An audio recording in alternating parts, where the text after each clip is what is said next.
Pro Group Management. Workers' comp that works for you.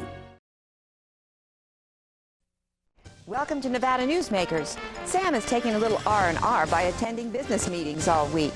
But today we're going to talk to Senator Randolph Townsend. We'll find out about those new tax regulations and what does the legislature think of what's going on with the Board of Regents. And then we talk to Heidi Gansert, one of many Assembly candidates for the next election. And on the pundit panel, we have Ray Bacon, Bob Crowell, and John Gwaltney. It's all coming up next on the new Nevada Newsmakers.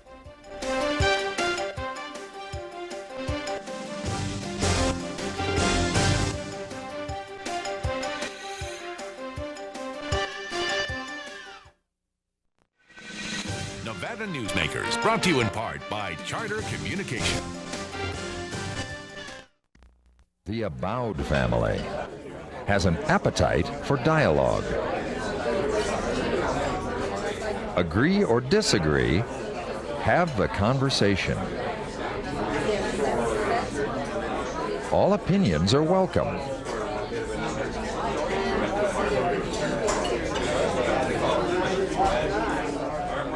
Since 1977, Adele's.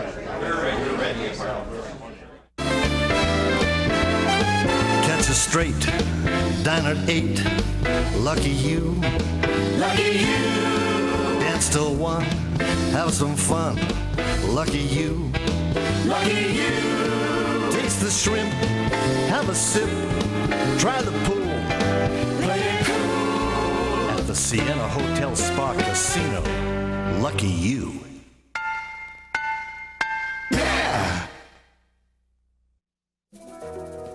In business, the key to success is not the quantity of your clients, it's the quality of your clients. Almost all companies will tell you they want more sales, but what they really need are quality customers who pay their bills on time. With Employer Link's Client Vendor Screening Program, we provide comprehensive reports regarding the financial performance of your corporate prospects, customers, and vendors.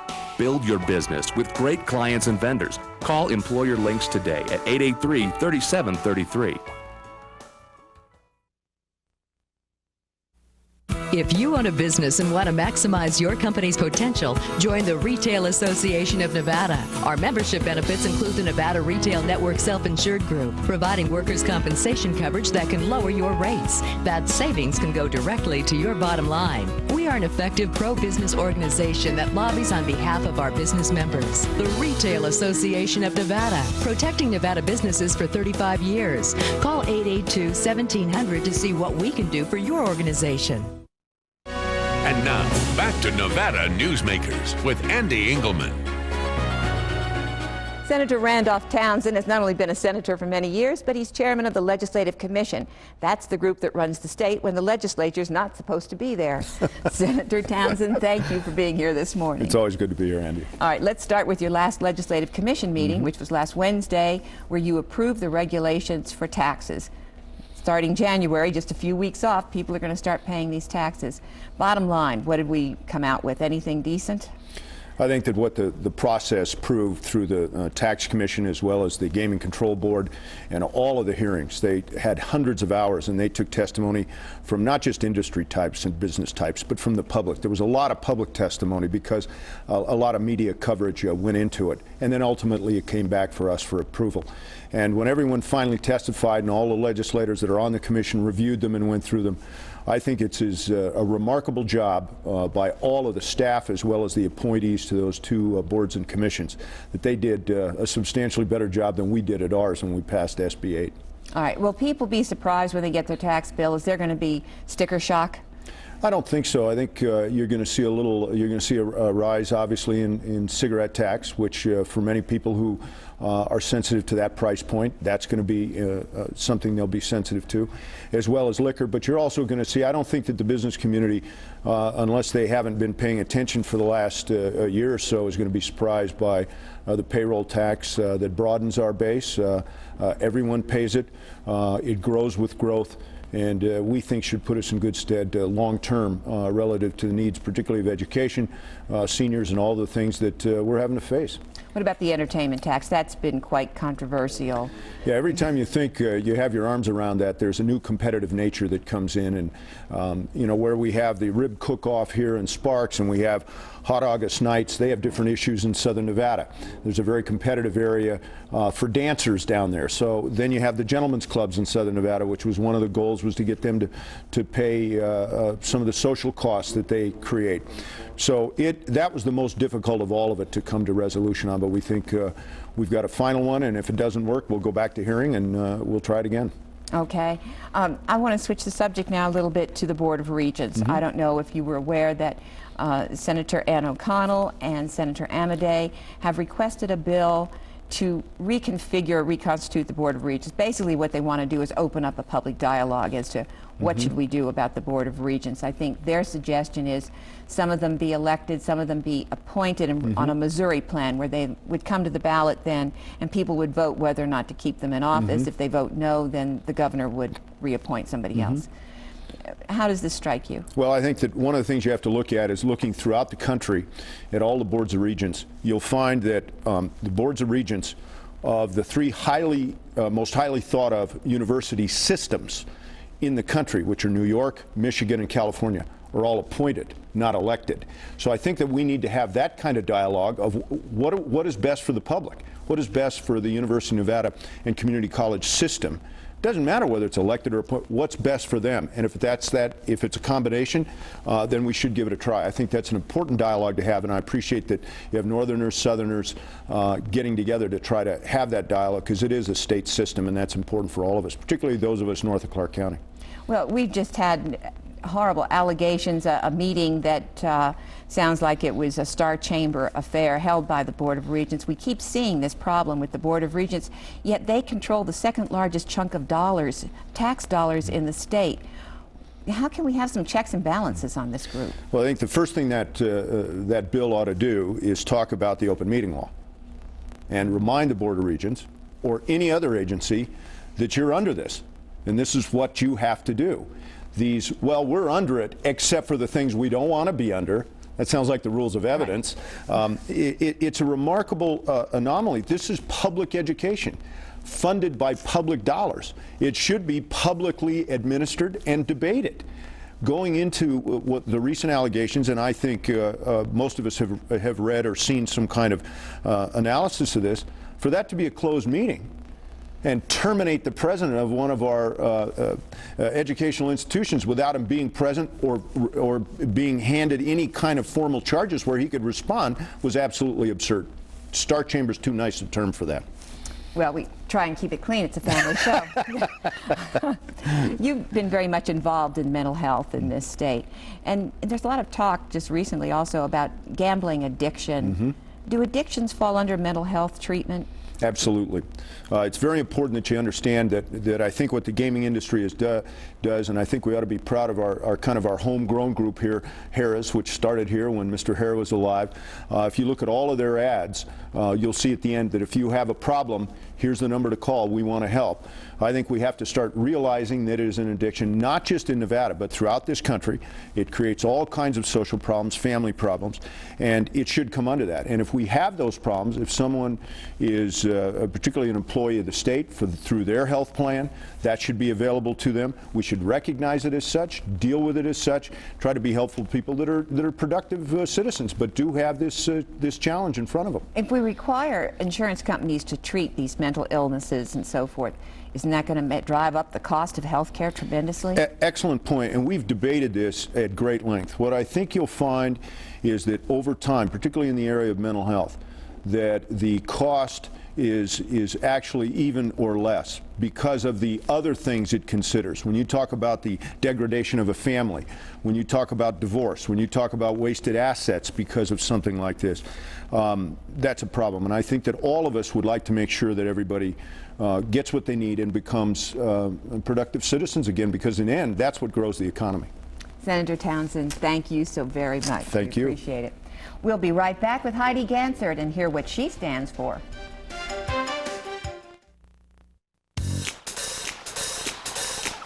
Atlantis is cooking up a party.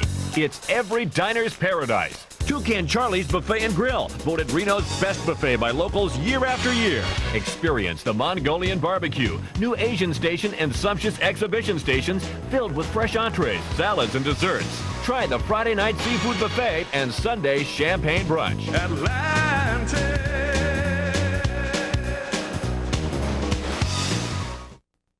Would you like to savor a Trento pork chop? Or maybe pasta rags with grilled chicken? Hugo's Tuscan Grill at D'Andrea is a celebration of color, flavor, and freshness. Each dish is created from natural, wholesome foods that is delicious and nutritious. Hugo's is a comfortable restaurant with breathtaking city views. If you enjoy great food and good company, visit us here at Hugo's. It's the best that dining can be. 2900 South D'Andrea Parkway in Sparks.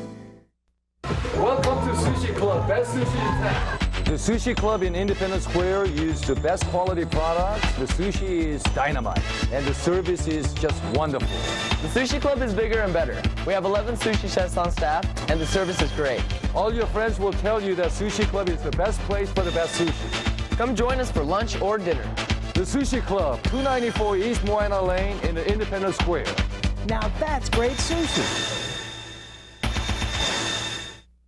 To experience the royal cuisine of India, you need some serious magic or simply transport yourself to India Garden, right here in Reno, where you'll discover Indian specialties refined over centuries. Sikh kebab, tandoori dishes cooked in our own tandoor oven, biryani specialties, curries, fresh-baked Indian bread, over a dozen vegetarian dishes, even dishes rare to India like dosa, South Indian-style crepes. India Garden off South Virginia near Sports West. We are India.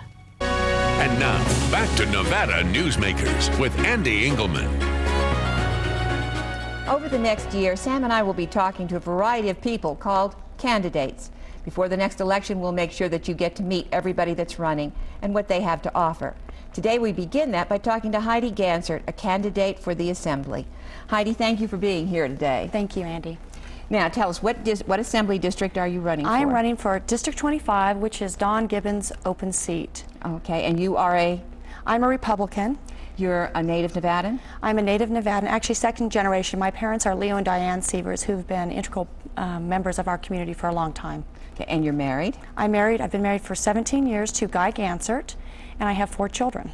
And he does what for a living? He's an emergency physician. He is one of the physicians that staff Washoe Medical Center's emergency department. He is part of the safety net for Nevada for healthcare. And 4 children, I know you work, but do you work outside the home? I do. I help manage and oversee the medical groups that staff Washoe Med and soon Washoe Med South Meadows and also Northern Nevada Medical Center. What I do is oversee their finances and I do their contract negotiations, and I've been doing that for about 11 years. Okay, now they're happy with you running for office and maybe having to be gone 4 or 5 months? They are extremely supportive, and of course my husband was the first person to whom I spoke regarding this, because it's critical that your family is behind you, as well as more of my family, my parents, my in-laws, and so forth. And I think it's sort of a role model issue for my children. I think they see that I'm stepping up and working for our community to make it a better place. Oh, that's great. All right, Heidi, clearly you're going to be interesting when it comes to the Med-Mal situation. Right. What is your position on that right now? Well, I was listening to Larry Mathias the other day, and we lost 300 physicians last year alone from Nevada.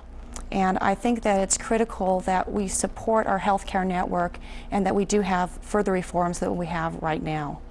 Okay, we lost 300 physicians, but Yes. that wasn't all just because of suits or lawsuits and so forth? No, it's not really from the lawsuits. It's the cost of practicing medicine here has become extremely high, and the physicians need to weigh whether they can stay here and make a living or whether they need to go somewhere else.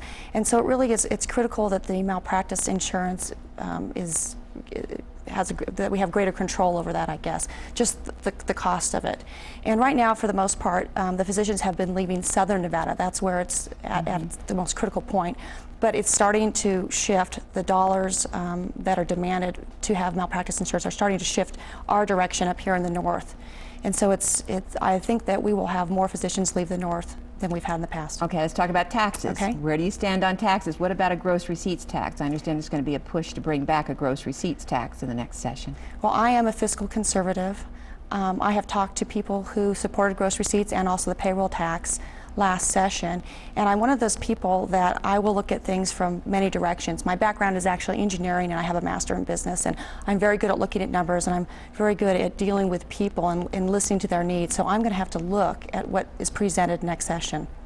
So you're not going to take a stand right now, is that what you're saying? You know, I can't really take a stand on what happened last session. What I can tell you is that we need to be accountable for our dollars. We need to control our expenses, and that I really think we pay plenty in taxes, you know, no matter what. So we need to look at where our expenses are. Okay, you'll be back on the show. We're going to ask you that question again. We're going to expect you to take a stand. What about open government? You support open government? Oh, absolutely. Yes. And education? Education is critical. I view our future as the students that we have right now, and we have to absolutely support it. And again, we need to be accountable for the dollars that we spend, but we need to do the best that we can for our children. Okay. Thank you so much. Thank you very much. We'll be right back with more discussion on education with our powerful pundit panel. Before you head to Carson, take care of yourself with a visit to Tamarack Junction. Catch a hot cup of coffee and the morning news on one of our 32 TVs and enjoy the best food in South Reno. Tamarack Junction, your junction for fun. South Virginia and Amati Ranch Parkway.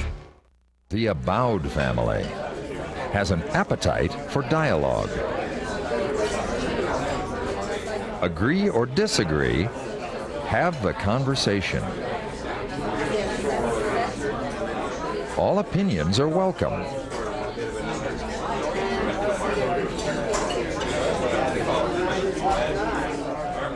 Since 1977, Adele's.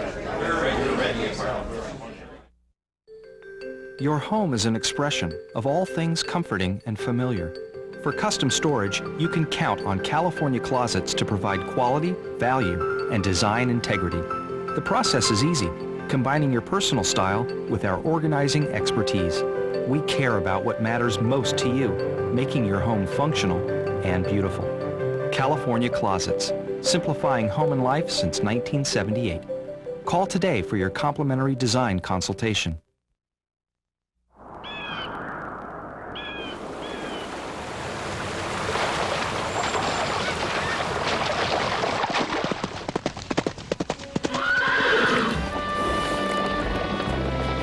When you sign up for Wells Fargo free checking, you get more than free checking. You get the freedom to bank when and where you want.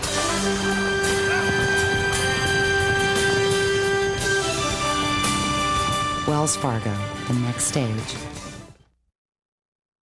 Make your daily commute easy with breakfast or lunch at the Tamarack Junction. Enjoy daily specials, super fast service, and South Reno's freshest morning meals. Tamarack Junction, your junction for fun. South Virginia and Amati Ranch Parkway.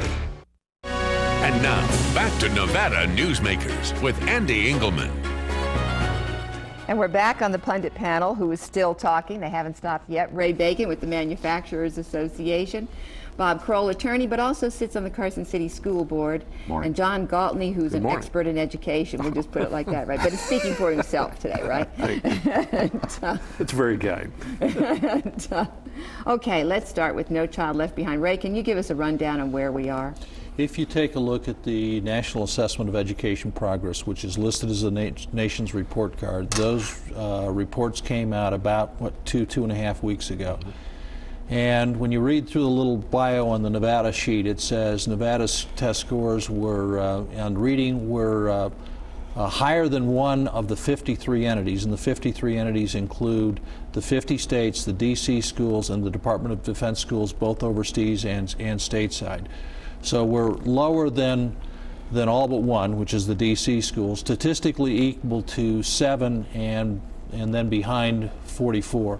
On the math scores, the numbers are statistically ahead of 4, equal to 8, and behind 40. When you go through and you dissect those numbers, while they sound terrible, when you really take a look at them, they're worse. That's cheerful. When you take a look at them and you start to dissect them, we are the only state that has below 60% of our minorities, blacks, Hispanics, and Native Americans, that are scoring in the below basic level in reading scores. Now, what that fundamentally means is those are the kids that are having significant difficulties reading when they're still in fourth grade. to make that worse, there are other states, by the way, Arkansas, Mississippi, Louisiana, Alabama, that look like they're as bad as we are in that category. I want to break it down a little bit. What about Washoe County, Carson City? What about some of the... NAEP scores are only statewide. Okay, so you don't get any statewide information out of the NAEP. But when you go take a look, and you take a look at the improvement between the 4th grade scores and the 8th grade scores in each one of those categories for the minorities, the rest of the states beat us. Now, that sounds terrible, but let me make it even worse. When you take a look at the states that are down in our same league, Alabama, Mississippi, Louisiana, the South states, those are the states that have a sizable contingent in the private schools that were set up to avoid the segregation issues. And so those kids are not in public schools, and those kids are not counted. So, all right, do we need to throw more money at the problem? No. Well, I don't think Ray and I disagree. Yeah, we disagree with that. I mean, in Carson City, Carson City had a few schools, a number of schools that did not make adequate yearly progress or were in need of improvement because of the subpopulations that we had to measure. But it's important to note, Ray's talking on the grand scale of, but when you look at Carson City, every school as a whole passed the standards.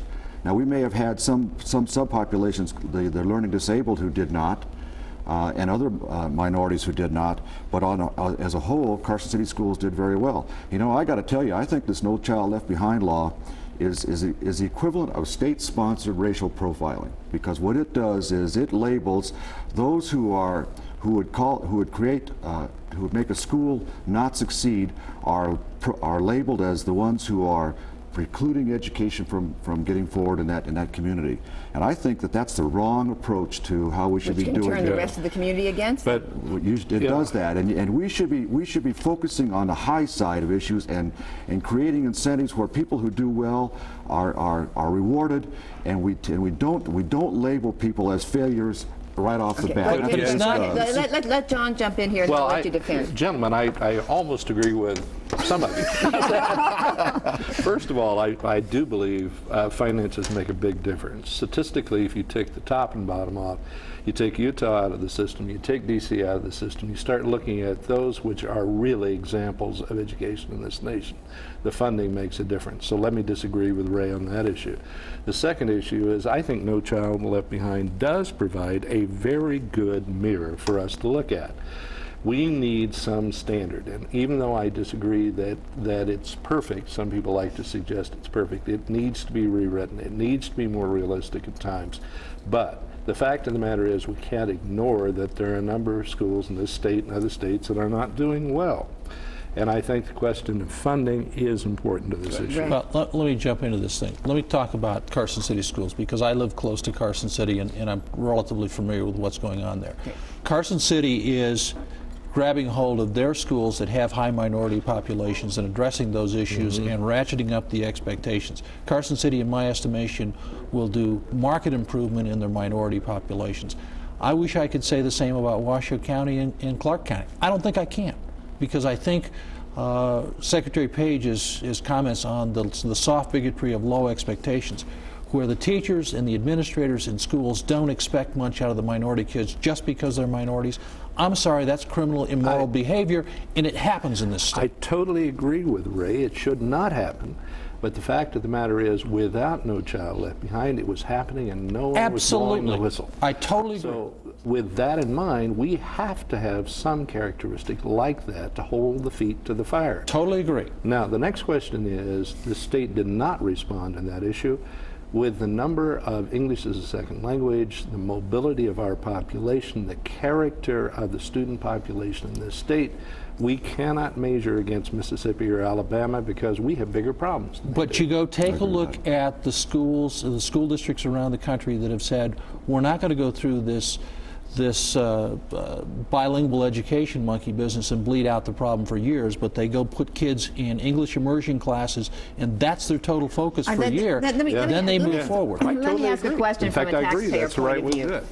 We are, depending upon whose list you look at, 36th, 40th, 44th for funding education in this country. Why isn't our educational system at least 36th, 40th, or 44th in this country? My point exactly. Well, I think the problems are more complicated than they are in some of those states. But I agree The fact of the matter, I don't think we're 44th. I don't think we're that well funded in this state. I don't think we're that well funded No, either. The fact of the matter is we're probably somewhere around 47th. Now, the fact is, now, the fact is, we raised our Supreme Court's budget by 20% in the last legislature. Which I disagree. We gave the university system the largest increase in United States, which I disagree with. And let me. The fact is, we planted all these new projects that are going to eat up more than their fair share of the state budget in the future. If you think we have a problem now, the train wreck is only about 4 to 6 years away. Let me put that in a little bit of perspective from Carson City's standpoint, and there's probably others. Quickly, because we're running out of time. You know, Chris Alt's salary is $350,000 worth of benefits, and I don't begrudge anybody that type of salary. I think that's great. But to put that in perspective, that's the almost equivalent of a 1% raise for every Carson City teacher. Mm-hmm. That's right. Now somewhere you got to look at the priorities in here, and as I said, I don't begrudge anybody. Okay, we're running out of time. Anybody, making any salary. Okay, we'll be right back.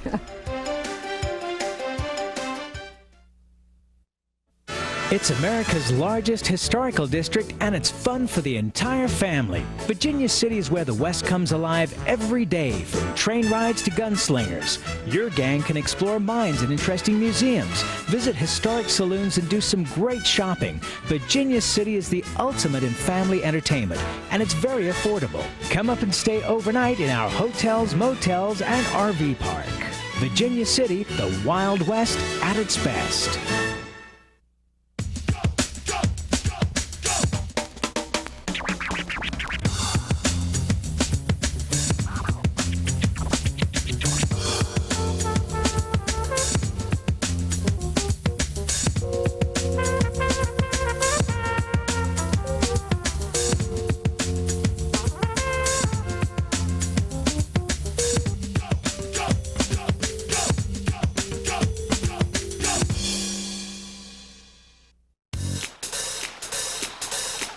Atlantis is cooking up a party.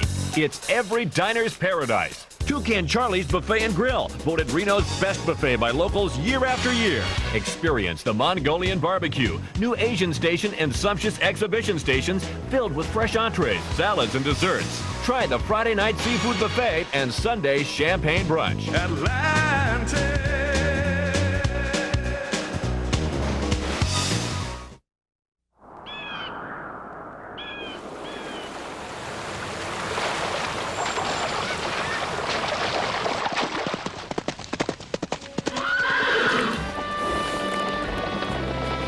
When you sign up for Wells Fargo free checking, you get more than free checking. You get the freedom to bank when and where you want.